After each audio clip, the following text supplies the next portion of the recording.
De Bulgaarse nummerplaten van de vrachtwagen van onderondernemer Inter East Cargo binnen de rol aanhellen. Nevens Edwin Atema van FNV Bondgenoten is dat het resultaat van harde acties.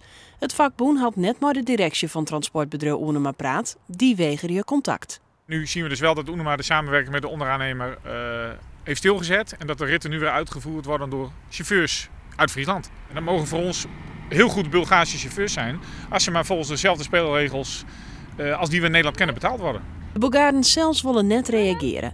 De Bulgaarse Maja Bakker van het JRVN had al maar harde praat. Nou, dan zeggen ze dat zijn tevreden eigenlijk, omdat de baas was ook daar. Maar toen is ze niet verzekerd, het levens in de wagen. Nu gaat ze naar huis en over 10 dagen moet ze terugkomen, omdat hebben ze andere bedrijven in Amsterdam gevonden. Dan gaat ze maar naar daartoe werken. In de Bulgaren zou ook zijn wezen dat Oenema failliet is en er daarom geen werk voor haar is. Het vakboen denkt net dat ze volle van de Bulgaarse chauffeurs dwaan kan. De directie van Oenema wil net reageren op de kwestie.